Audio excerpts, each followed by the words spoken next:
Au nom du Père, du Fils et du Saint-Esprit. Amen.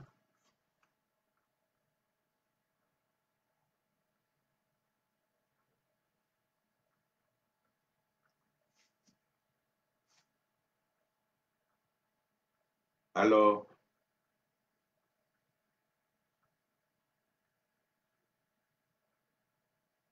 nous voulons rendre grâce à Dieu pour l'occasion qu'il nous donne de nous retrouver encore une fois. Aujourd'hui, je voudrais saluer d'avance notre fille à foi Edwige Kouma. Je pense qu'elle est la première qui s'affiche aujourd'hui. Nous bénissons Dieu pour sa vie et nous bénissons Dieu pour les autres personnes qui nous regardent. Nous voulons saluer notre fils bien-aimé Achille aussi Mbra depuis le Canada. Et à foi, elle est en Côte d'Ivoire. Soyez bénis. Pendant que les autres se préparent à nous prendre en marche, nous voulons manifester notre reconnaissance envers Dieu pour encore cette énième occasion qu'il nous donne de nous voir. Aujourd'hui, le thème, comme intitulé pour ceux qui l'ont déjà reçu, « Sois informé pour sauver ta vie et ton âme ». Sois informé pour sauver ta vie et ton âme. Tel sera notre thème aujourd'hui. Mais déjà, nous voulons nous recommander à Dieu. Pour ceux qui nous suivent déjà, nous allons nous recommander à Dieu en attendant que les autres nous se préparent pour se connecter. Merci de les prévenir, merci de partager déjà cet élément afin que nous puissions être massifs sur cette communication que nous faisons aujourd'hui, afin que le maximum de personnes puissent bénéficier de ce message béni que nous allons partager à vous. Nous bénissons encore Dieu pour Eugénie Dédé qui depuis l'Italie nous suit et qui vient de se connecter, qui me dit shalom. Moi aussi, je te dis shalom ma fille, que Dieu te bénisse. Je sais qu'il y en a plusieurs qui doivent arriver, mais déjà nous tournons nos regards vers le Seigneur. Ô Dieu d'Abraham, d'Isaac et de Jacob, tu es le Dieu de nos pères. Nous t'adorons, nous te louons et nous te glorifions. Nous te rendons grâce. Ces moments que tu nous donnes sont des moments de bénédiction. Mais comment le faire en dehors de toi? Reçois notre adoration donc, afin que ta gloire rayonne au milieu de nous. Nous ne sommes pas seuls, nous sommes plusieurs à être connectés sur ces réseaux afin de pouvoir te faire connaître et afin de pouvoir te suivre. Ô Dieu notre Père, reçois notre louange, reçois notre glorification, afin que les lieux où nous nous tenons, qu'ils soient des lieux de manifestation de ta gloire, de manifestation de ta présence, de manifestation de ta puissance. Dieu notre Père, fais de nos maisons, fais de nos salons, fais de notre voiture, fais de nos lieux de service, fais de nos campements, de nos cases, oui, des sanctuaires où se manifeste ta gloire, des lieux des cathédrales à ciel ouvert, des lieux qui sont comme des cénacles pour nous, des lieux où ta gloire prend plaisir à se faire connaître, à se faire connaître, à se faire voir, à se faire toucher. Oui, que ta gloire soit palpable à nos vies, Seigneur. Nous te disons merci. Merci pour ta grâce, merci pour ton amour, merci pour ta puissance et merci surtout pour ta bénédiction. Dieu, répands maintenant au nom puissant de Jésus ton Esprit Saint parmi nous. Répands ton esprit maintenant dans la vie de ceux qui nous suivent. Répands ton esprit dans nos cœurs. Dispose nos cœurs afin que nos cœurs reçoivent la terre. Oui, qu'elles reçoivent plutôt la parole. Que nos cœurs soient la terre qui reçoivent la parole qui est la semence que tu as préparée en ce jour. Ô Seigneur, merci pour ta grâce. Saint-Esprit, il n'y a que toi seul qui puisse féconder nos vies, qui puisse faire réussir ce programme que nous avons. C'est pourquoi nous tournons au nom de Jésus nos regards vers toi en te disant, conduis-nous, sois le maître absolu, sois le maître absolu. Nous te disons merci pour l'œuvre que tu es en train d'accomplir. Que ton nom soit béni au nom de Jésus-Christ.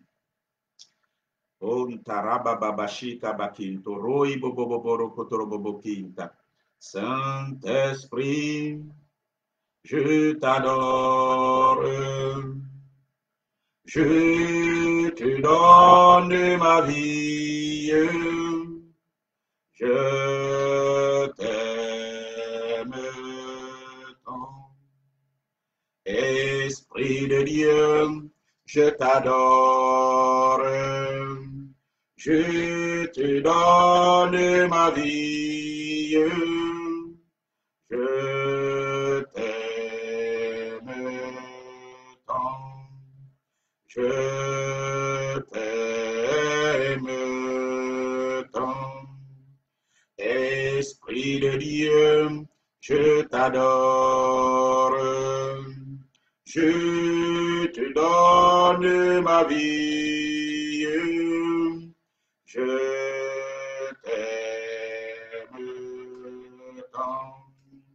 Je t'aime tant. Esprit de Dieu, je t'adore. Je te donne ma vie.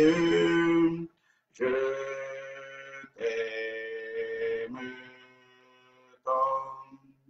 Je t'aime tant. Toi la Shekinah, je t'adore.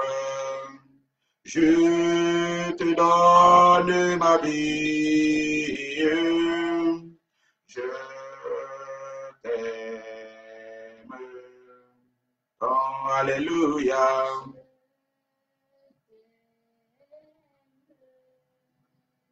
Alléluia.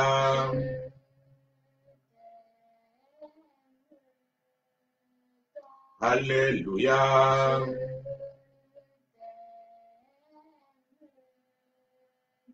Saint-Esprit, Saint-Esprit, je t'adore. Je te donne ma vie. Je t'aime tant.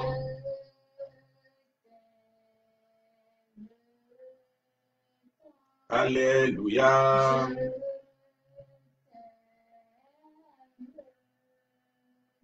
Alléluia.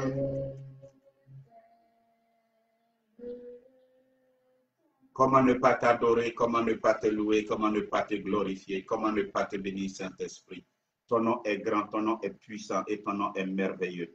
Oui, Seigneur, merci parce que tu es là. Tu as disposé ces lieux, Vierge Marie.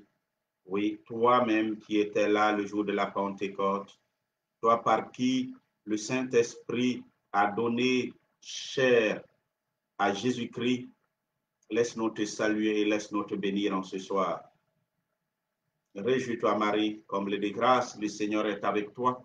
Tu es bénie entre les femmes, et Jésus, le fruit de ton sein, est béni. Sainte Marie, Mère de Dieu, priez pour nous, pécheurs, maintenant et à l'heure de notre mort. Amen. Que Dieu nous bénisse. Que la paix soit sur nous.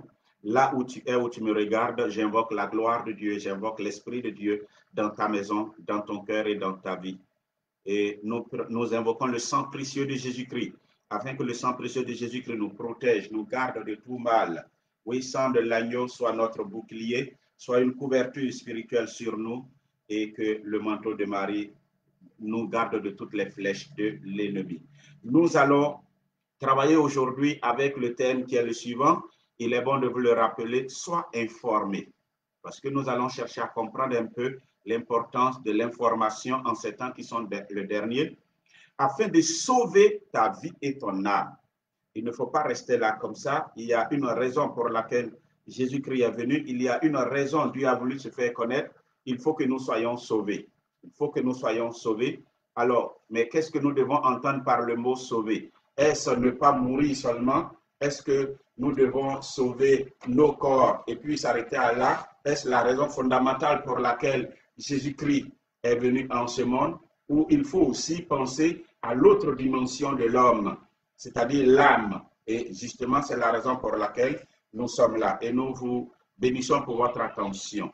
Nous allons nous inspirer du livre de Luc au chapitre 18e, à partir du verset 35. Et je veux votre attention. Comme Jésus approchait de Jéricho, un aveugle était assis au bord du chemin et mendiait. Il entendit la foule passer et demanda ce que c'était. On lui annonça que Jésus de Nazareth passait.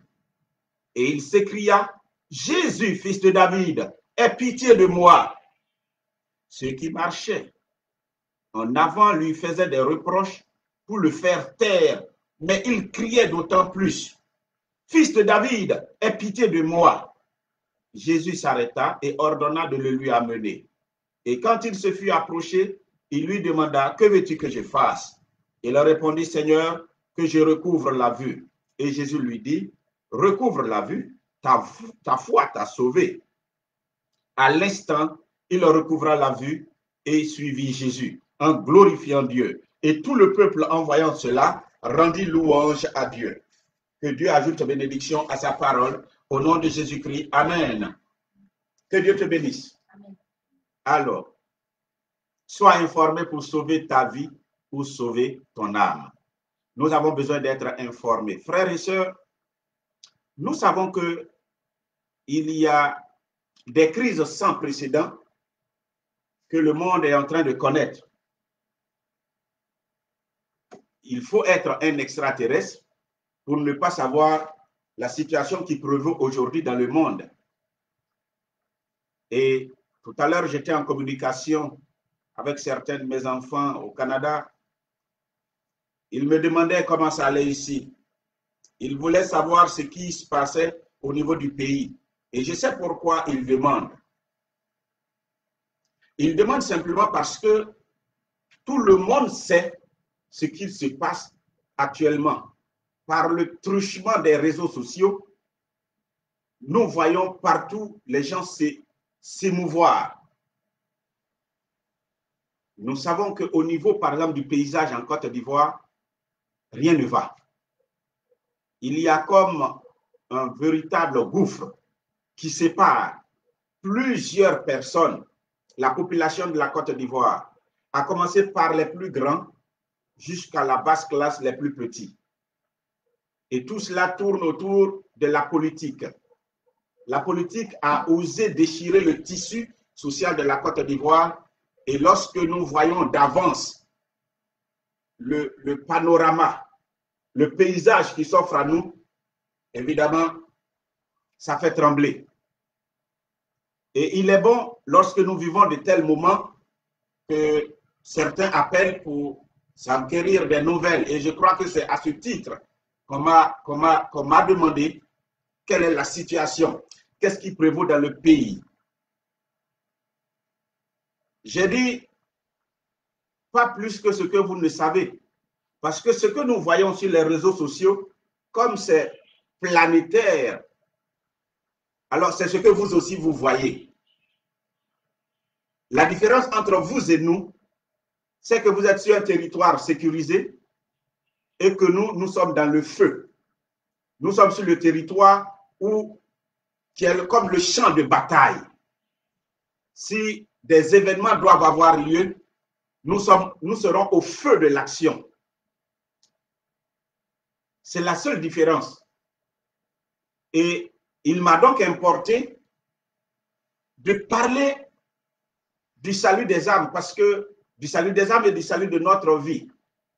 Le Seigneur Dieu, notre Père, le Créateur en nous créant, a pris soin de dire à l'homme qu'il donnait à Adam, donc à toute la population humaine qui devait arriver, les plantes pour se protéger et pour se guérir, pour se nourrir afin de garder son corps et se guérir, pour garder aussi son corps intact, libéré du pouvoir de tout ce qui serait comme maladie, et les maladies sont de nature à emporter l'homme. Ça veut dire que Dieu a prévu tout. Et que le désir de Dieu, c'est que nous soyons comblés, que nous soyons épanouis.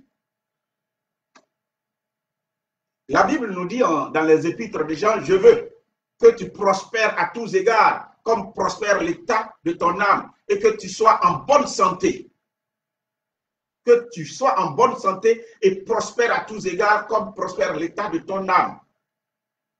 C'est-à-dire que le désir de Dieu, c'est que nous soyons bien, parce que la gloire de Dieu, c'est l'homme vivant. Mais est-ce que actuellement où je suis en train de vous parler, il y a des hommes qui sont vraiment vivants. Nous sommes tellement tous apeurés.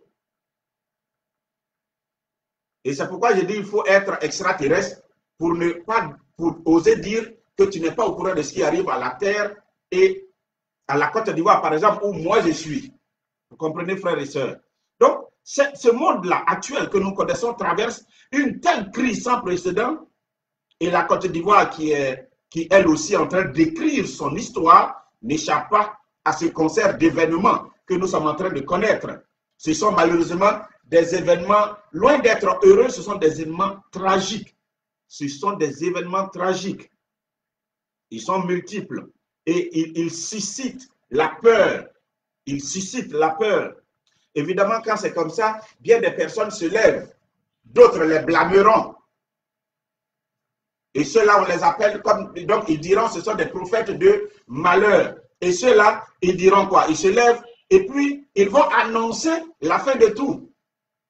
Pourquoi ils vont oser annoncer? Parce qu'il est écrit en Matthieu au chapitre 24 que à la fin des temps, à la fin du monde, vers la fin du monde, voici les événements qui vont avoir lieu. Donc, fort de cela, ils se disent, ben, écoutons, annonçons les événements avant qu'il ne soit trop tard.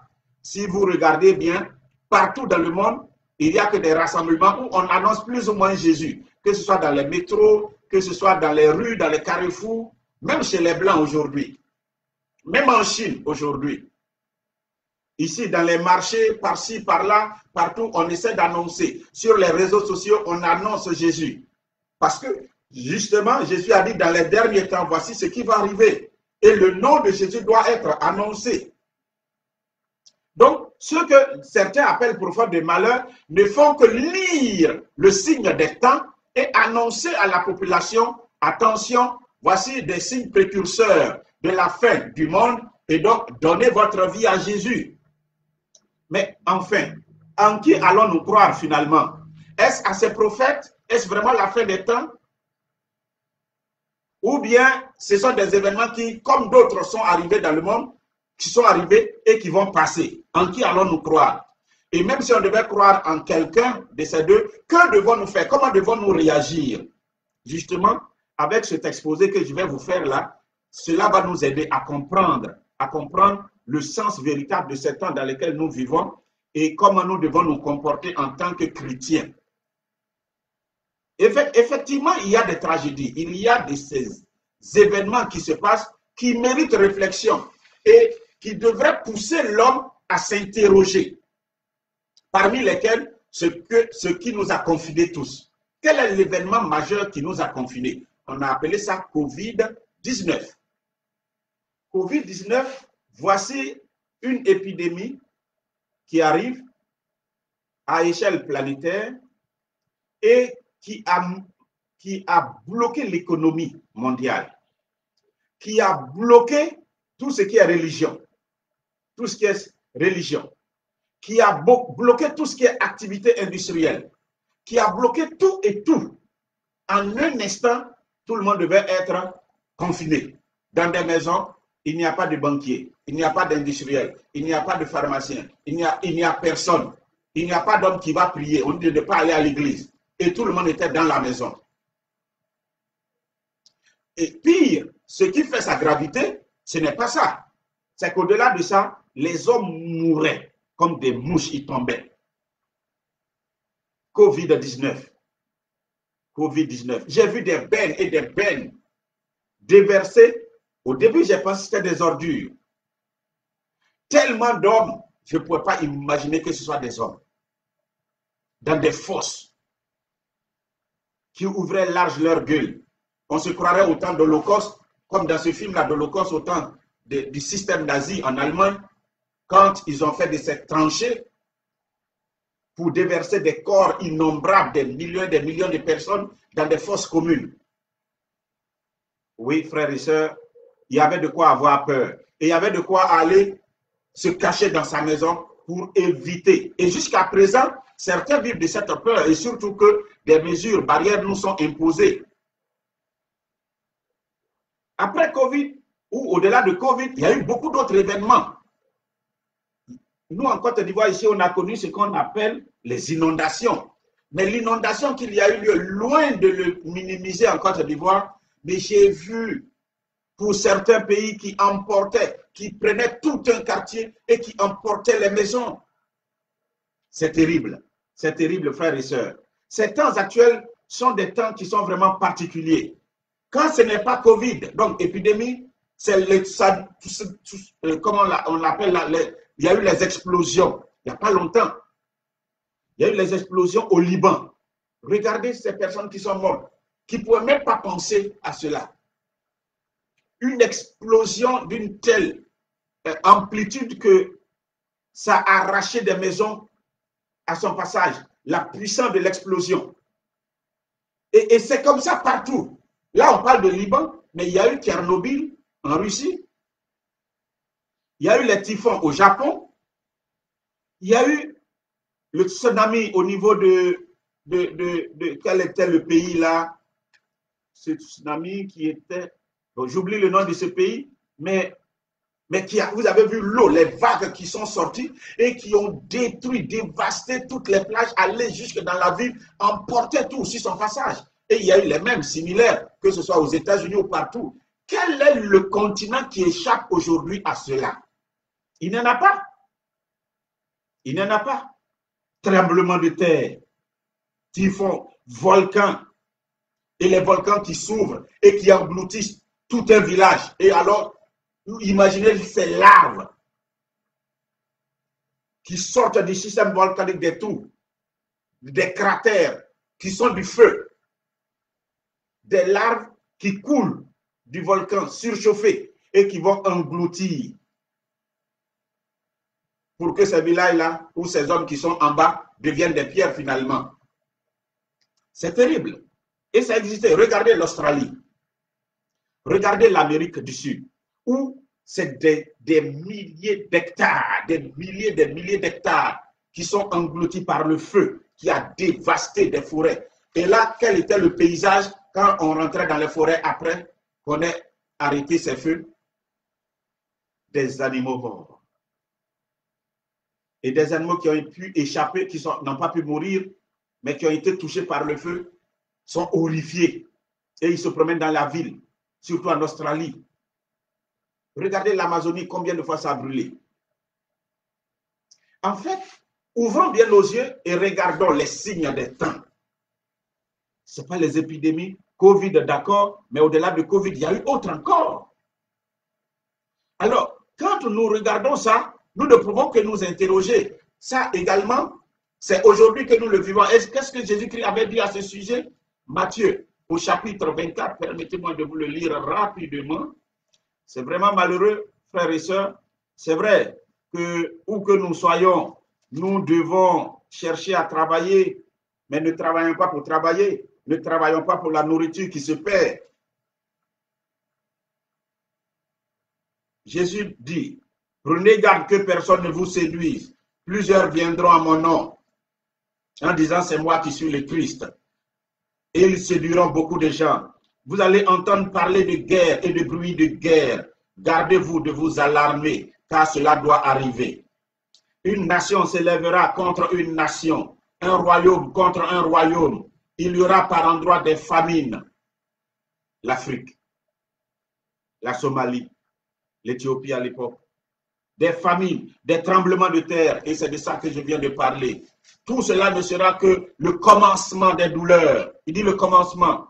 On vous livrera au tourment et l'on vous fera mourir. Vous serez haïs de toutes les nations à cause de moi. Et ce sera pour beaucoup une occasion de chute. Ils se trahiront les uns les autres. Voyez-vous? Bon, je vous laisse le reste après parce que je reviendrai dessus tout à l'heure. Alors, frères et sœurs, nous avons compris cela. Nous avons compris cela.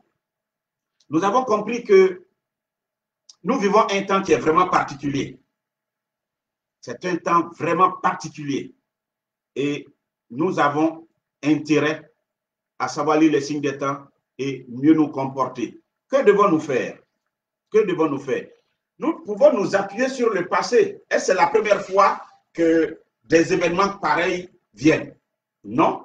Regardez par exemple dans le livre de Genèse au temps de Noé. Au temps de Noé, qu'est-ce qui est dit? Noé, Genèse au chapitre 6, verset 13. Genèse, rapidement. Voyez-vous, il y a eu aussi les mêmes événements, frères et sœurs. Voilà. Il y a eu les mêmes événements. Ce n'est pas la première fois que nous allons vivre cela. Alors, au verset 13, Dieu dit à Noé, alors Dieu dit à Noé, j'ai décidé de mettre fin à tous les êtres vivants, car la terre est pleine de violence à cause d'eux. Je vais donc les détruire avec la terre.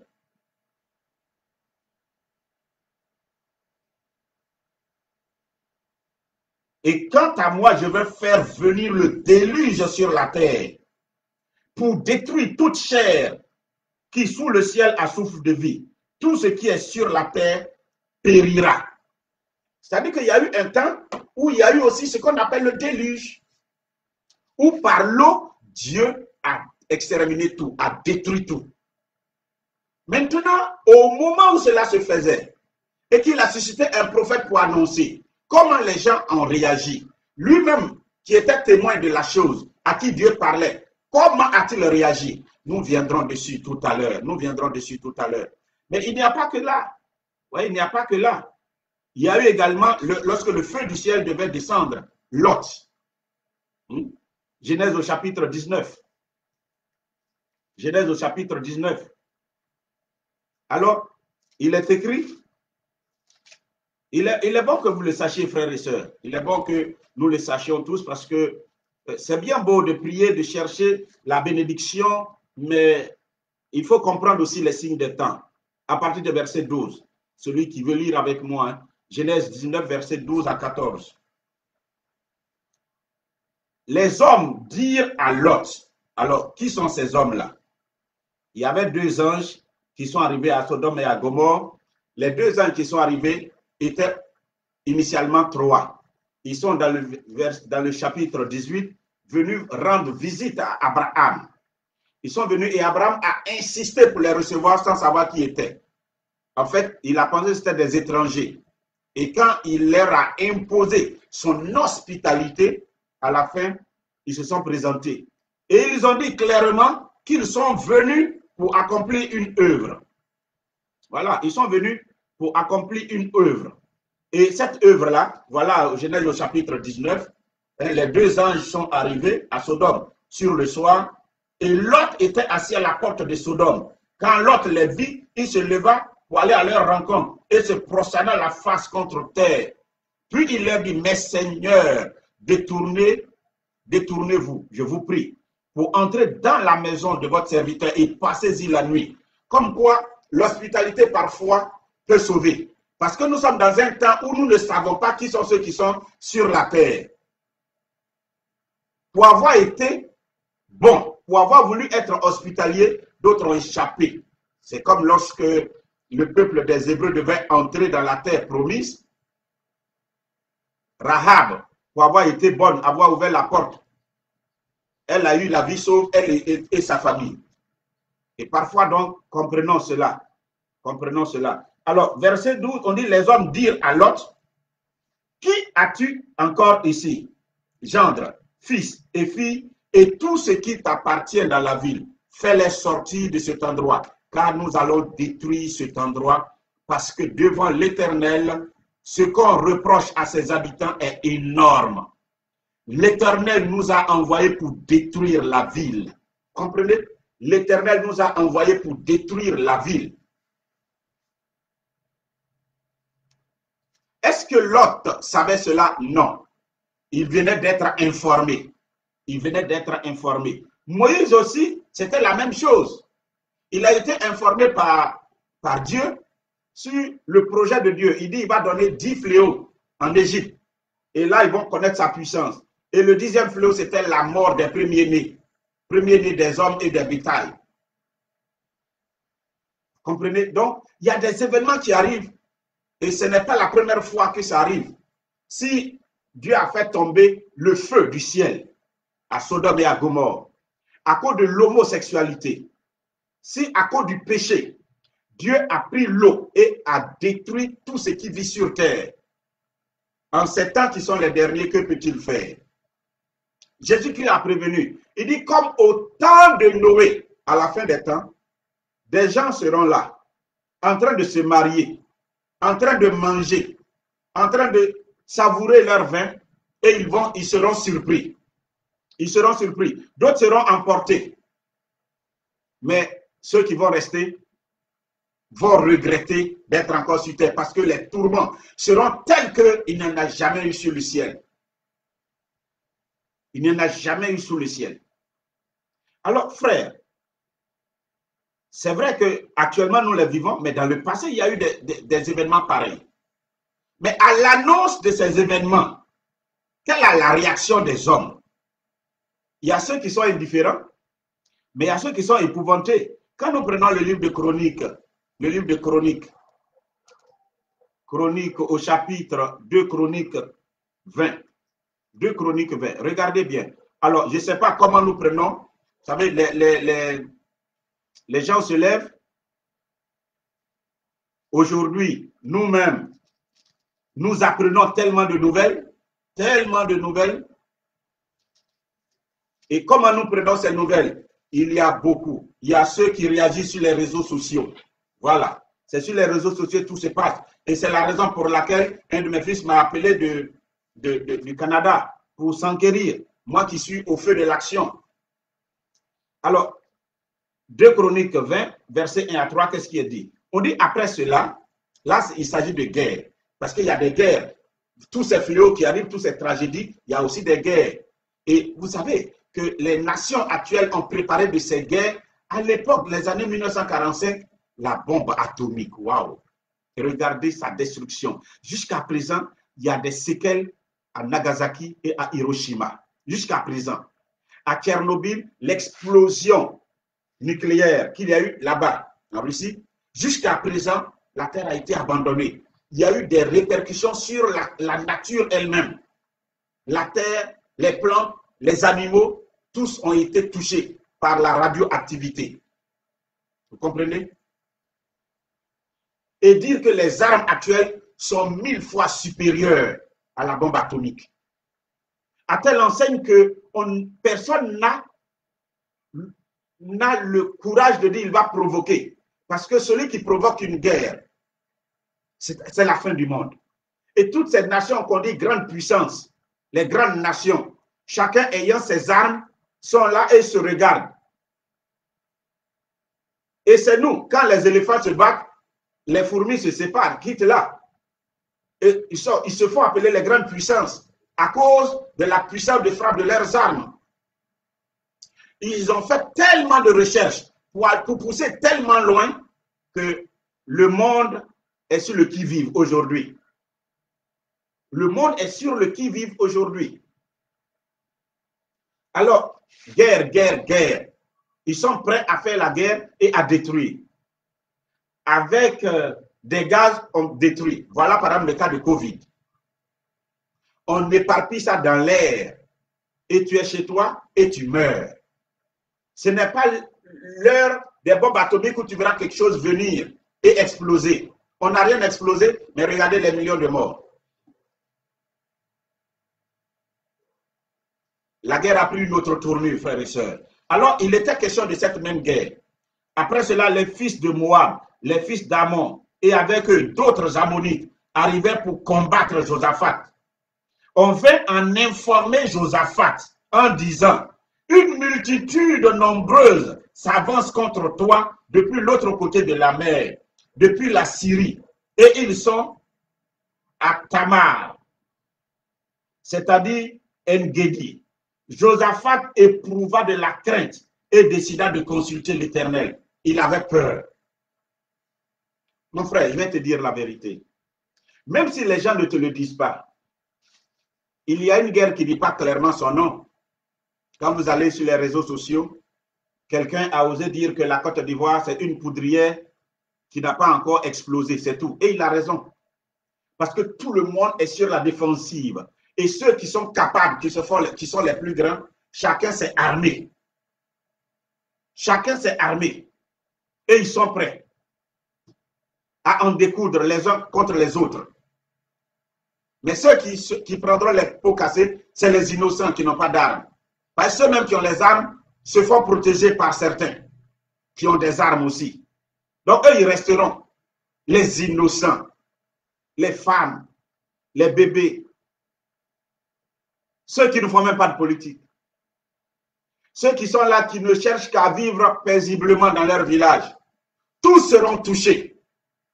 Parce que quand on lance des balles, je me rappelle, année 2010-2011, et c'est ce qui m'a fait quitter rapidement Abidjan pour rejoindre Yamoussoukro à l'époque. Sur ma terrasse, j'ai entendu des bruits. Et j'étais sorti. C'était loin du champ de tir. Très loin du champ de tir. J'étais sorti. Et je voulais prendre les pailles. Il faisait tellement chaud. Bon, au moins, nous étions très, très loin. Donc, certains se permettaient d'être sur leur terrasse, d'être même dans les rues en train de se promener. Et à ma grande surprise, je vois, c'était des balles.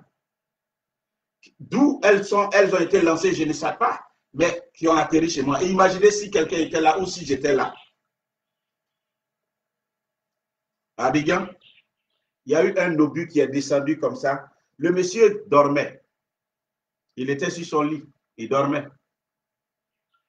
Et c'était à la Riviera, programme 5. Il dormait. Et avec sa femme. Mais lui, il s'est levé un peu tard dans la nuit. Il s'est levé pour aller aux besoins, se soulager. À peine il s'est levé, quand il était dans la salle d'eau, il a entendu un craquement, un bruit incroyable. Ça a alerté tout le monde. Lui, il a eu le temps d'enfiler sa culotte. Il revient et c'est dans sa chambre que ça s'est passé. La place qu'il vient de quitter là, la place qu'il vient de quitter, il y a quelque chose d'énorme qui est venu se planter. En fait, s'il était là, ça le traversait et s'était planté, c'était là, arrêté comme ça. La femme était encore sur le lit, épouvantée. Lui aussi, épouvanté. Quand ils ont vu, ils ont compris que ça, c'était quelque chose qui était lié à la guerre. Ils sont allés voir qui de trois et ils sont venus, ils se sont rendus compte que c'était un obus. Heureusement qu'il n'a pas explosé. Vous voyez, quand des moments comme ça arrivent, nous ne pouvons qu'avoir peur. Voici la réaction du roi Josaphat. Il a peur. Pourquoi beaucoup de personnes démissionnent à gauche, à droite? Pourquoi on ne comprend plus rien en Côte d'Ivoire? La peur fait que certains ont plié bagages, ont quitté la Côte d'Ivoire. Mais toi, où est-ce que tu iras? Je bénis Dieu pour la vie de ceux qui ne sont pas en Côte d'Ivoire. C'est tout ce que je peux dire. Parce que ceux qui sont en Côte d'Ivoire actuellement, personne n'a le courage de dire qu'il n'a pas peur. Ce n'est pas possible. Ceux qui disent qu'ils n'ont pas peur, peut-être, c'est ceux qui ne croient pas à tout ce qui se passe. Ils ne croient pas à tout ce qui se passe. Sinon, en temps de guerre, même le roi Josaphat a eu peur. Regarde, on va aller peut-être encore un peu plus loin. Chez Ésaïe. Chez Ésaïe, au chapitre 7. Ésaïe au chapitre 7, lui, ça c'était le roi Josaphat. Mais lui aussi, il est un roi. Le roi Akaz. Comment il a réagi quand il a senti l'odeur de la guerre qui devait arriver. Et c'est à ce roi-là, justement, que Dieu a dit, mais écoute, demande-moi un signe. Et lui, il a dit qu'il n'allait pas demander un signe à Dieu, que c'était trop osé. Et Dieu dit, combien de fois vous allez fatiguer votre Dieu? Que moi-même, l'Éternel, je vous donne un signe. La Vierge sera enceinte. Elle mettra un enfant que vous allez appeler l'Emmanuel. C'est à cette occasion que Dieu a parlé. Mais alors là, regardez. Ésaïe, chapitre 7, à partir du verset 2. On dit, on fit ce rapport à la maison de David. Les Syriens sont campés en Éphraïm. Le cœur d'Akaz et le cœur de son peuple se mirent à frémir comme les arbres de la forêt frémissent sous le vent. Comment on doit réagir, frère? C'est bien beau de dire non, non, non, moi je suis un homme, je ne crois rien à tout cela. Non, ce n'est pas vrai. Nous sommes tous apeurés. Nous sommes tous apeurés. Je me rappelle, Et je vais être franc avec vous, même si je suis en direct. Un message que l'Éternel nous avait donné personnellement. Je ne suis pas du genre à venir sur les réseaux sociaux pour publier tout ce que Dieu dit. Je n'ai rien contre ceux qui vont sur les réseaux sociaux et qui parlent. Au contraire, ils font bien, au moins ça avertit le peuple. Mais moi, je n'ai pas eu ce courage d'aller sur les réseaux sociaux peut-être pour aller dire ça. Mais Dieu dit, il va passer. Quand il va passer, il ne sera plus le Dieu de la miséricorde. Il sera le Dieu de la justice. Et qu'il est sur le point de venir. Et à son approche, tout tremble. Que chacun invoque ce qu'il appelle son Dieu. Quand il passera, comme autant d'autres fois, il détruira. Parfois, nous ne connaissons pas Dieu, frères et sœurs. Je ne dis pas cela pour que nous soyons effrayés. Dans tous les cas, qu'est-ce que moi j'ai dit? Moi, je n'ai rien dit. Quand vous regardez les informations, c'est plus effrayant que ce que je viens de dire. Mais il dit, vous dites, il nous regardait, quand il nous parlait ce jour-là, il me disait, vous dites, vous avez des amis, des saints, invoqués, c'est l'heure de les invoquer. Vous avez Marie, votre mère, invoquez-la. Il n'y a que eux pour vous protéger. Vous dites que vous avez Jésus, mon fils, appelez-le, qu'il vous protège. Car quand je vais passer, je ne regarde ni à gauche ni à droite, je passerai. Le jour où il nous disait, nous étions dans la peur, dans la stupeur. Aujourd'hui, je le comprends. Comment nous pouvons lire les signes des temps en Côte d'Ivoire. Le passage de Dieu, c'est comme un typhon. C'est comme un tsunami. Ça va détruire. Et on ne peut rien faire. On ne peut pas reculer. Dieu va passer. Il sait pourquoi il veut passer. Mes frères, nous devons comprendre cela. Le passage de l'Éternel, quand il est passé au temps de Noé, il a ouvert les vannes de la terre et les vannes du ciel. Tout a été englouti. Au temps de Sodome et Gomorrhe, il a ouvert les vannes des cieux pour faire descendre le feu. En ces temps-là, moi c'est en 2000, je crois que c'était 2016, que Dieu m'avait montré. C'était des choses bizarres qui descendaient du ciel. On dirait que ça pleuvait depuis le ciel. C'était des objets qui tombaient. J'ai alerté beaucoup de mes enfants. J'ai dit, c'est comme depuis la Lune, là, des choses, des satellites, là, des choses vont tomber. Je n'ai pas été surpris. Et beaucoup sont tombés en Côte d'Ivoire. Beaucoup sont tombés en Côte d'Ivoire. On a vu, les gens ont fait des photos. Comprenez, frères et sœurs, il y a trop de choses qui doivent arriver à ce pays. Et Dieu seul sait pourquoi il veut cela.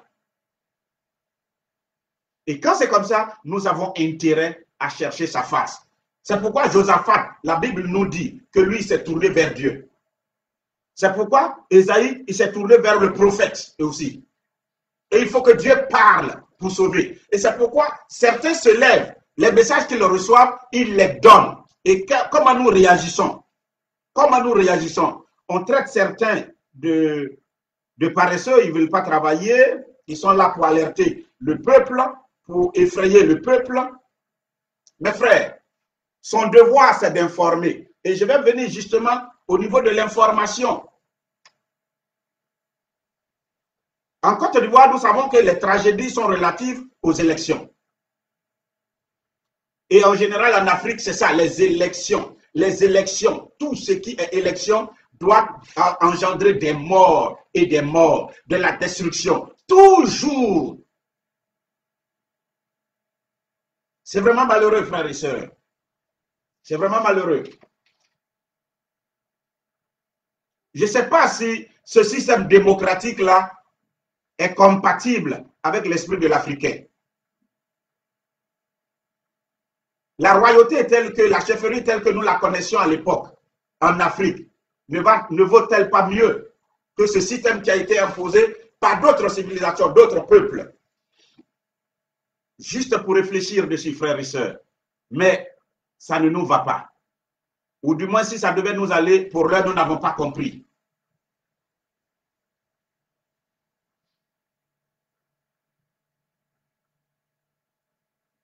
L'information peut te sauver. Voici Bartimée, le texte que je venais de vous lire. La Bible dit que Bartimée était à l'entrée de la ville de Jéricho, à l'entrée, à la porte de Jéricho. C'est ce qu'on appelle le corridor de Jéricho. C'est par là que Jésus devait faire son entrée. Et il y avait un tel brouhaha que Bartimée s'est permis de s'informer. La Bible dit, il a demandé à celui qui était là, mais qu'est-ce qui se passe? Il faut s'informer. L'information est capitale. Tous les textes que nous avons lus, vous avez vu que Dieu s'est déplacé pour informer Noé sur ce qui doit arriver. Et Noé a été compatible avec Dieu. Noé a cru. Et quand il a cru, il a mis de l'ordre dans sa vie. Il a informé certains. Ils ont cru. Mais ceux qui n'ont pas cru ont été tous emportés. Ceux qui ont cru sont rentrés avec lui dans la barque. Au temps de Sodome et Gomorrhe, quand vous avez entendu Sodome et Gomorrhe, Genèse,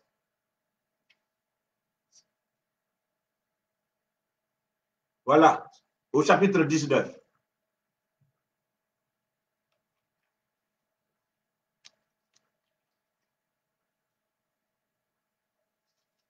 Voilà. J'espère que je ne vous embrouille pas aujourd'hui, mais c'est un message qui me tient particulièrement à cœur et il faut que je le partage. Chapitre 19, regardez bien ce qui est dit, à partir du verset 12. Les hommes dirent à Lot, donc ils vont informer Lot. Ils disent quoi? Est-ce que tu as des gens que tu cherches à protéger, gendre, fils et filles, et tout ce qui t'appartient? Fais-les sortir de cet endroit. Ils vont l'informer. Verset 13, ils disent, c'est l'information. Car nous allons détruire cet endroit parce que devant l'Éternel, ce qu'on reproche à ses habitants est énorme. Et l'Éternel nous a envoyés pour détruire la ville. C'est l'information qui sauve. Même le roi Akaz, on lui a dit quoi? On l'a informé que les gens sont tapis à Ephraïm, la ville. Quand on l'a informé, alors il a pris peur. Il y a certains qui ne cherchent pas l'information. Or, nous sommes dans un monde d'information. Lui, il a eu son salut grâce à l'information qu'on lui a donnée. Son nom, c'est Bartimée. Bartimée ne savait pas ce qui se passait. Et beaucoup ignorent la vérité sur le temps, ces temps actuels que nous vivons, que ce soit en Côte d'Ivoire, en Afrique ou dans le monde entier. Et comme ils ignorent, ils passent leur temps à dire, je veux manger, je veux boire, je veux me marier, je veux ceci, je veux cela. Quand tu connais la vérité sur ces temps actuels, tu sais comment adresser ta prière. Parce que tu vis en conséquence. Bartimée, quand il a demandé, c'est parce qu'il voulait être informé. Quand il a demandé et qu'on l'a informé, alors il a vu en lettre qui passait son salut. Et il a commencé à crier, prie ton Dieu. Quand tu as l'information, comment tu réagis? Le monde d'aujourd'hui n'est pas bon. Surtout en Côte d'Ivoire, ce n'est pas bon. J'ai averti mes fils. Lorsque je prêche souvent, sur ce que Dieu me montrait, je leur disais que les temps actuels ne sont pas bons. Je crois qu'avec l'avènement du Covid et tout ce qui se passe, ils comprennent mieux aujourd'hui. J'ai vu, il y a 1 an et demi de cela, le ciel de la Côte d'Ivoire. On ne pouvait pas le regarder. les événements qui s'y passaient étaient tels que on ne pouvait pas tenir. Et plus on regardait, plus je regardais, j'ai vu apparaître un œil. Mais l'œil, lui seul, il dépassait toute la Côte d'Ivoire, le ciel de la Côte d'Ivoire. Gaillard, mais un œil noir. L'œil de Satan. Le regard de Satan posé sur cette nation. Et c'était le sauve-qui-peut dans le pays. Chacun se cherchait. Mes frères, nous devons comprendre cela et se lever. Et alors, j'ai initié des temps de prière pour la nation. J'ai initié des temps de prière pour la nation. Nous avons fait des temps de rosaire depuis le mois de février, non-stop, rosaire non-stop. J'avais dit 6 mois de rosaire non-stop. Parce que j'ai dit 7e mois, ça doit être un mois de repos. Comme ce fut 6 jours pour la création, 7e jour, il y a eu repos. Et beaucoup de personnes partout sur la toile ont réagi positivement en voulant prendre part au rosaire. Et nous avons fait le rosaire. Et le rosaire, nous l'avons fait pendant les 6 mois propres. Je bénis Dieu pour la vie de cet évêque qui est au loin, qui est dans une île américaine, qui lui aussi, sur les réseaux, a vu et a été intéressé et nous a donné sa bénédiction épiscopale. Il a dit qu'il était avec nous. Je bénis Dieu pour sa vie parce que tous les programmes que nous faisons, il regarde souvent, il réagit, il me fait signe, il m'écrit. Et je dis merci à Dieu. Et ce rosaire, nous l'avons fini le 31 juillet 2020. Dieu seul sait, du mois de février au mois de juillet, tous les événements qui sont déroulés dans le monde. Et nous étions en train de prier le rosaire. Chaque jour, chacun avait son heure pour faire le rosaire. Et nous étions beaucoup de personnes sur la toile. Seulement, le 31 juillet, alors que nous avons pensé, j'ai donné rendez-vous à tout le monde pour mettre fin. En même temps, la Vierge a dit qu'elle nous veut encore dans le rosaire, mais cette fois-ci, chaque 24 heures. Ceux qui avaient le courage ou ceux qui ont compris cela devaient se remettre en selle pour continuer de prier. Et c'est ainsi que nous continuons le rosaire chaque 24 heures. Et pourquoi? Pour le pays et pour le monde. Notre mère nous demande cela. Il faut, comme Josaphat, aller consulter Dieu et prier. Comme Bartimée qui a eu l'information, se lever pour prier. Il y va du salut de ton corps comme de ton âme. Pourquoi corps et pourquoi âme? Vous savez, quand nous sommes apeurés, ce qui fait bouger les gens, c'est parce qu'ils ne veulent pas mourir. Ils ne veulent pas mourir. Oh, il y a 2 manières de mourir. Ou plutôt, il y a 2 types de morts.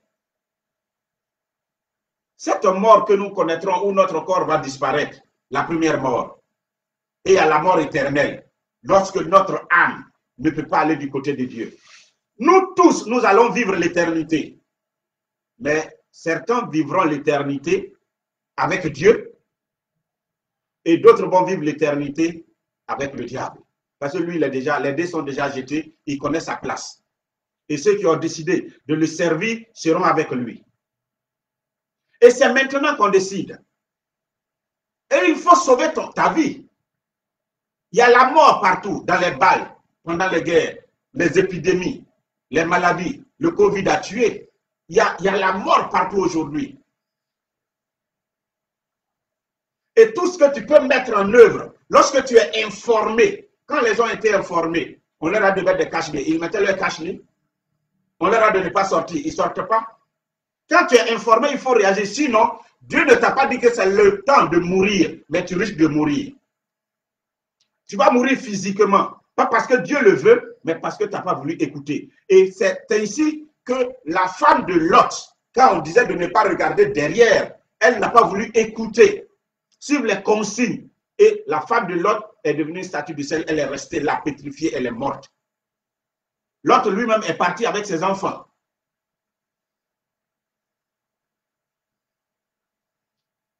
Une fois tu es informé, quelle doit être ta réaction? Quand tu es informé par rapport à ce qui est en train de prévaloir en Côte d'Ivoire, prie et prends les mesures qu'il faut. Alors, vous savez que vous le vouliez ou pas, des incidents majeurs seront en Côte d'Ivoire. Faites des provisions. Est-ce que c'est mauvais de faire des provisions? Si l'événement ne se produisait pas, c'est pour toi, mange. Tu n'as pas besoin d'aller faire encore provision. Au moins, tu as quelque chose à manger. Mais fais des provisions. Tu ne vas pas attendre à la dernière minute pour être affolé. Et prie ton Dieu.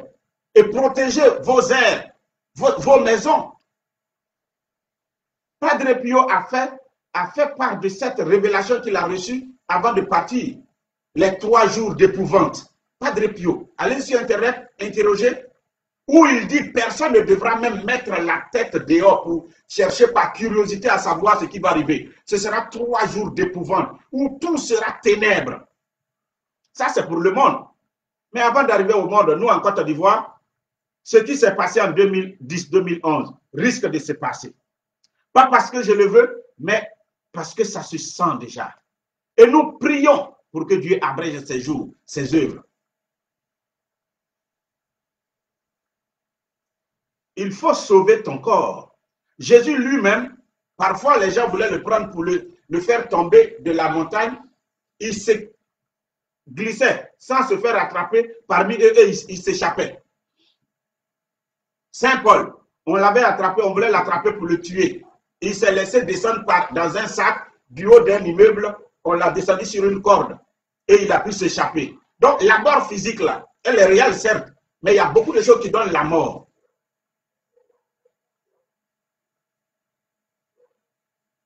Tout tue aujourd'hui.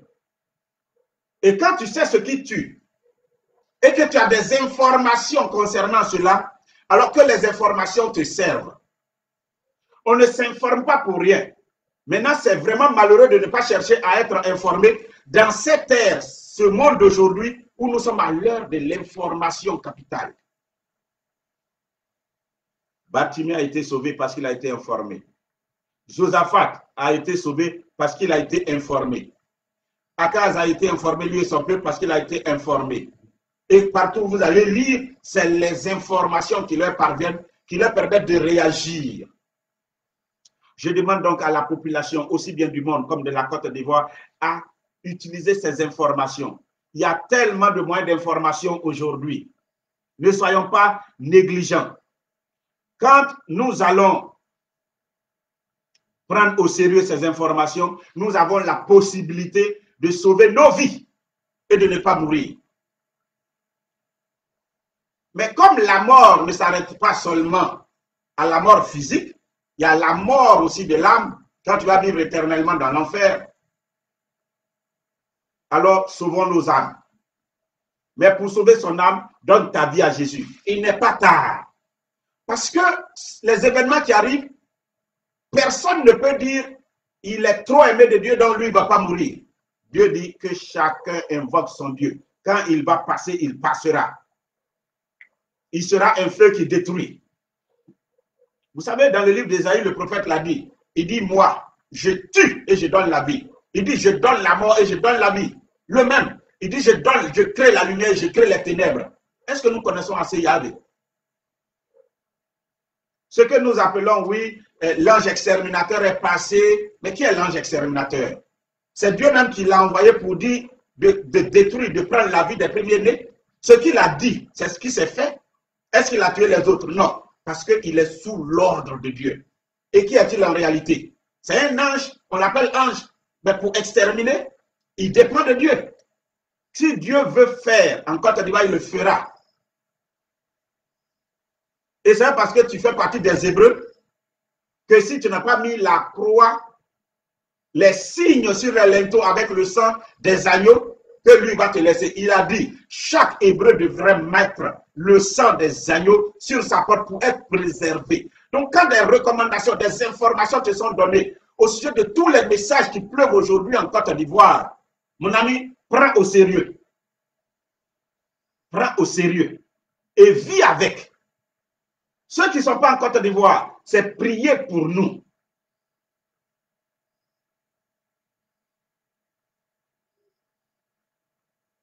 C'est tout ce qu'on peut vous dire. Prends au sérieux. Et il est mieux, même si tu dois mourir, de ne pas mourir en odeur de puanteur. Il faut mourir en odeur de sainteté. Et c'est pourquoi, si tu n'as pas encore donné ta vie à Jésus, donne ta vie à Jésus pour sauver en plus ton âme. Parce qu'il y a deux types de morts. Ceux qui ont peur, ils ont peur pour leur vie, qui risque de disparaître. Mais ils n'ont même pas peur pour leur âme. Parce que c'est l'autre mort qui est éternelle et qui est pire. Un jour, Jésus-Christ était en train d'évangéliser, on est venu lui rapporter qu'il y a la tour qui est descendue, qui s'est brisée par le haut, et il y avait des gens qui se reposaient le long de son mur et qui est venu les écraser.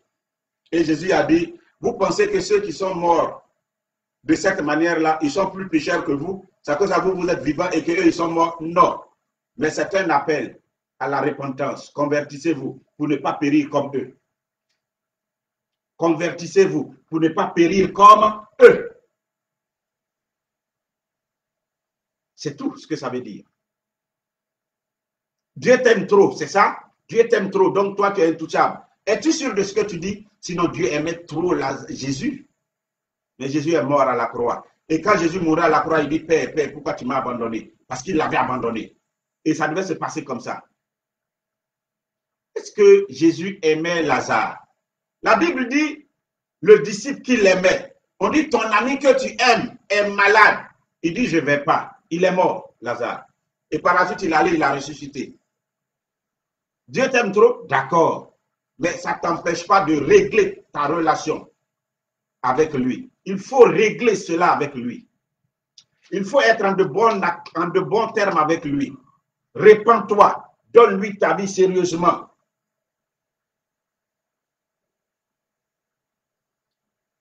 Frères et sœurs, aujourd'hui, heureusement, nous sommes en train de vous parler par les réseaux sociaux. Vous savez qu'il y a 3 formes de communication aujourd'hui. Il y a la communication interpersonnelle quand ça se passe entre personnes. Et c'est cette méthode que Bartimée a utilisée pour avoir droit à son salut. Quand on l'a informé, lui, il a crié à Dieu et Dieu l'a sauvé. Il a guéri ses yeux. Mais il y a la communication aussi de groupe où c'est une relation entre plusieurs individus. C'est comme un réseau, plusieurs individus. Ça, c'est la communication de groupe. Ça arrive, par exemple, actuellement, je suis en train de... Il y a comme un groupe de personnes qui est en train de me suivre là. Mais en même temps, il y a ce qu'on appelle la communication de masse, où il y a un ensemble de techniques qui permettent à une personne de s'adresser à un public nombreux, à une multitude de personnes. L'Internet nous permet d'utiliser ça, la télévision, la radio. Alors, ce sont des voies, ce sont des moyens de communication de masse. Les journaux de communication de masse.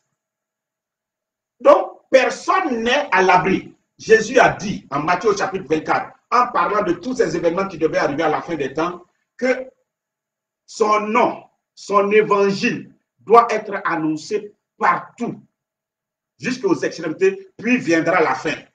Et si vous faites attention, de plus en plus, on annonce Jésus partout. On annonce Jésus partout. Ça prend de l'ampleur. À quel temps sommes-nous donc? Et si tu comprends, mon ami, tu dois prier. Une de mes filles m'a appelé du Canada tout à l'heure, mais modérateur, oui, je suis au Canada. Bon, le travail que je fais, franchement, ça s'est imposé à moi. J'ai eu des problèmes de dos. On m'a donné 1 mois pour me reposer. J'ai dit gloire à Dieu. Il dit, mais j'ai suivi ton émission sur les rêves et les songes pour la réalisation de notre destinée le mardi passé. Et quand j'écoutais, l'onction est tombée sur moi et j'ai vu beaucoup de choses. Alors elle commence à me dire. Et puis après, elle dit, elle a vu des anges et les anges ont marqué des signes sur son doigt, la croix, sur ses 2 paumes et puis sur son front, tout cela. Qu'est-ce que ça peut signifier? Et sur ses lèvres, je dis, il faut que tu ailles annoncer. Dieu ne t'a pas envoyé au Canada pour que tu ailles passer ton temps à dire je vais me marier, je vais travailler. Ce n'est pas seulement pour ça. Elle dit, ah, donc je ne vais pas me marier. Je dis, je ne t'ai pas dit que tu ne vas pas te marier. Mais je dis, ce n'est pas la vraie raison fondamentale. Tu dois annoncer Jésus. Tu dois annoncer Jésus. Il faut faire connaître Jésus. Ça fait partie des raisons fondamentales qui ont permis à Jésus de t'envoyer là-bas. Tu dois annoncer Jésus-Christ. Et il y en a plusieurs comme ça. Il y en a plusieurs comme ça qui doivent annoncer Jésus. Dieu vous permet d'aller au loin pour pouvoir l'annoncer. Pour pouvoir l'annoncer. Vous devez l'annoncer.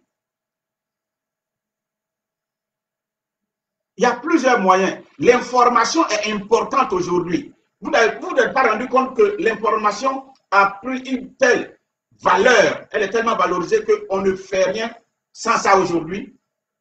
Mais en fait, même à l'époque, on fait tout avec ça. Mais aujourd'hui, c'est des moyens, ce sont des moyens puissants. C'est ce qu'on appelle le quatrième pouvoir. Le quatrième pouvoir, c'est la presse, la communication. Et donc, nous sommes obligés d'utiliser ça aussi comme un outil, que ce soit l'Internet, que ce soit le téléphone, que ce soit par les lettres, que ce soit par les SMS, que ce soit par les appels, ouais, tout cela pour pouvoir faire connaître le message que nous avons. Et c'est pourquoi certains l'utilisent. Maintenant, quand toi, tu as l'information, tu n'as pas à demeurer dans la peur. Si tu le prends au sérieux, ne demeure pas dans la peur, mais fais comme Bartimée, lève-toi et prie. Fais comme Akaz, fais comme Josaphat, rencontre les prophètes, prie ensemble. Dieu, il est quand même un père, il se laisse toucher. Mais c'est vraiment malheureux pour ceux qui n'y croient pas et qui vivent comme ça. Mais à ceux qui ont cru et qui vont prendre au sérieux et qui vont réagir, qu'ils cherchent à sauver leur corps, leur vie, préserver aussi la vie de leurs enfants, ceux qui dépendent d'eux, de leur époux, de leur épouse, en respectant les mesures de protection. Par exemple, si les balles sifflent, ce n'est pas la peine d'aller dehors, et il est recommandé d'être en bas, hein, tapis sur le sol, ok? Respectez au moins ça pour sauver ton corps. Et puis, il ne faut pas aller manger n'importe quoi, puisque la mort est partout. Ce que tu manges peut te tuer, ça peut t'empoisonner. Donc, fais attention à ce que tu manges. En fait, il y a des mesures qui te permettent de sauvegarder ton corps. Mais au-delà de ça, sache que ton âme vaut mieux que tout.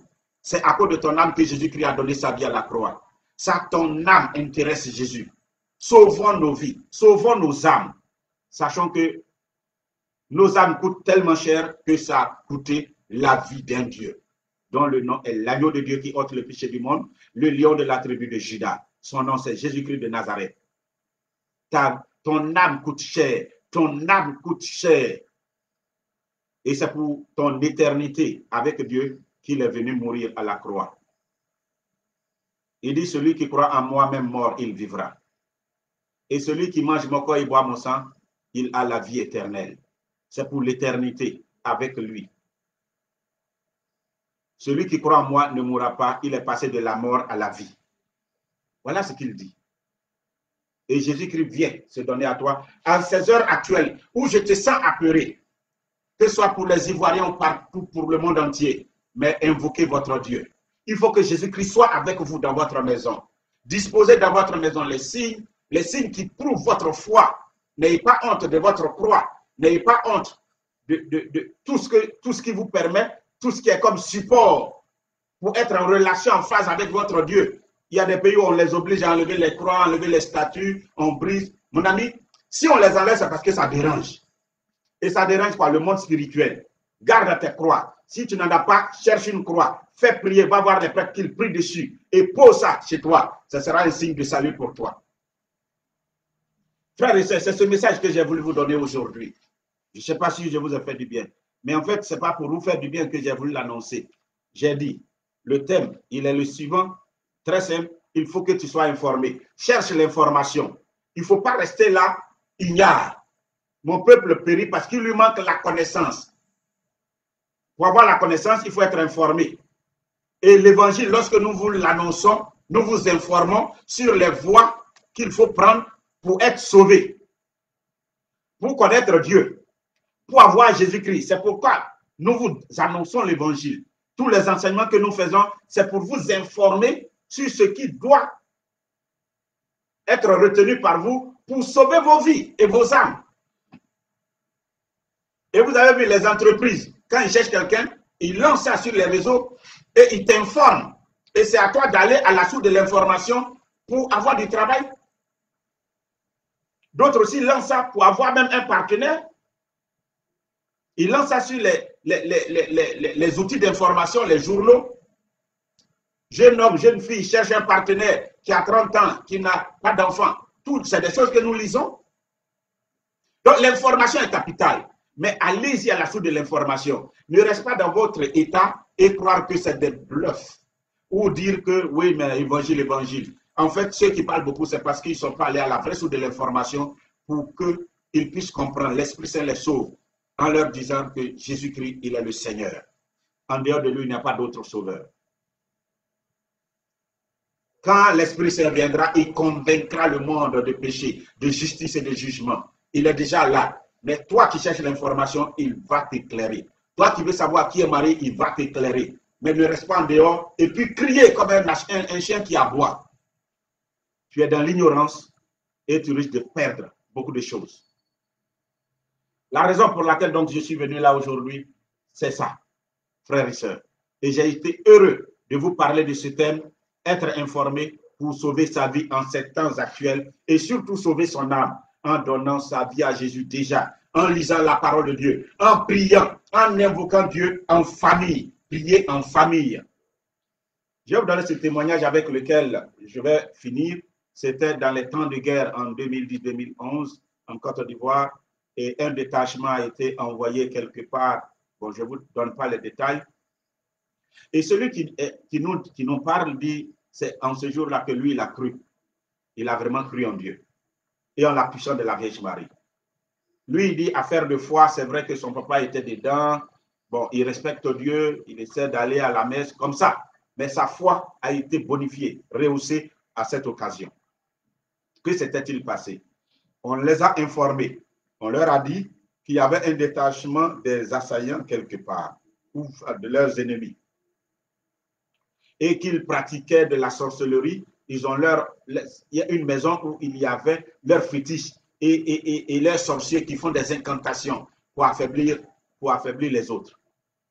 Alors, après toutes les informations qu'ils ont eu à prendre, ils ont pu voir une maison isolée dans la brousse et quand ils arrivaient, ils se sont rendus compte que c'était un carnage tout autour. Ils ont détruit toutes les maisons et les gars sont passés. Ils ont détruit tout. Et ça, ils se sont dit, effectivement, ils ont dû laisser ça parce qu'ils entendaient des bruits.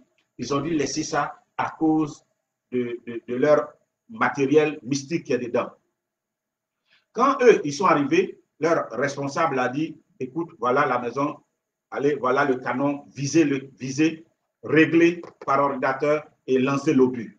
Quand ils ont libéré l'obus, ça allait jusqu'à un moment, ça devait frapper la cible. C'est comme quelque chose à détourner l'obus et ça allait pour exploser quelque part. Oh, c'est des choses qui sont très chères. Donc, on ne prend pas la peine comme ça de dire on va gaspiller. Le patron était énervé. Deuxième chose, il dit lancer un deuxième, visez bien. Quand ils ont lancé, ça allait jusqu'à un moment, ça devait atteindre la cible, ça a été dévié par une autre main. Troisième obus, même chose. Alors là, il était dans tous ses états. Il dit, vous savez ce que ça coûte, un obus? Et vous êtes en train de gaspiller? Bon, allez-y, faites votre détachement, allez-y jusqu'à la cible, vous-même. Et c'est ainsi que, alors que les chars, avec leurs canons, ils ratent rarement leur cible. Tout est fait par ordinateur. Donc, ils ont mis leur tactique en place et ils sont allés. Le temps de se rendre compte, la maison a assiégé. Ils brisent la maison, ils rentrent. Or, où ils étaient, ils entendaient des bruits, on dirait ils d'abeilles. Donc, ils se sont dit, c'est que les gens sont en train de faire des incantations vraiment et qu'ils sont paqués dedans. Si l'obus arrive à soulever cette maison, mais c'est que c'est fini, on a gagné la guerre. Et malheureusement, les 3 obus ont été déviés. Donc, quand ils sont rentrés dans la maison, leur surprise était grande. Qu'est-ce qu'ils ont vu? Ils voient un homme plus une femme avec un long rosaire dans la main, plus leurs 3 enfants, ils sont là agenouillés. Ils ont tellement prié qu'ils parlaient une autre langue. C'est-à-dire, quand ils sont arrivés là, ils n'ont même pas su que des gens ont frappé la porte et cassé ça. Ils étaient encore en train de prier. Et ils priaient une autre langue. Donc, ils nous disaient langue des gens qui disent ils ont esprit saint. Donc, j'ai compris que ça doit être le parler en langue.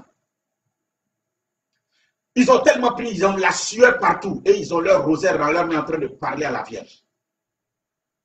Il a dû les toucher pour dire, est-ce que c'est vous qui êtes là? Il a ouvert les yeux. C'est là, il ouvre les yeux, il se rend compte que des gens sont rentrés. Il dit, c'est vous, telle armée? Ils disent oui. Il dit, ah, merci Seigneur, c'est que nous sommes sauvés.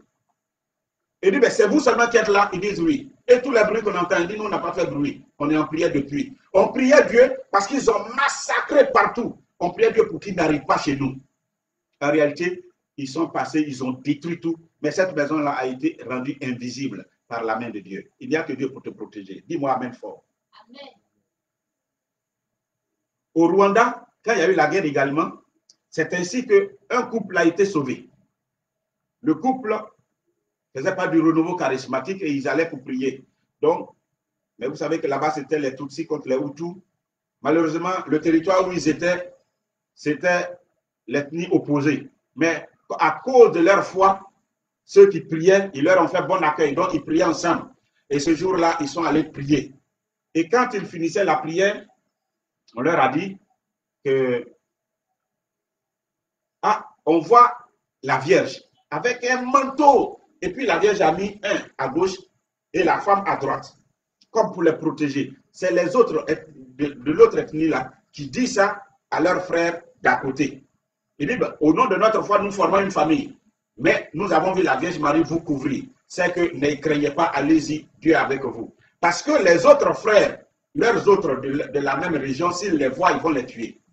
Entre-temps, ce qui s'est passé, c'est que pendant qu'ils étaient en prière, les autres autochtones sont allés chez eux et ont vu leur servante.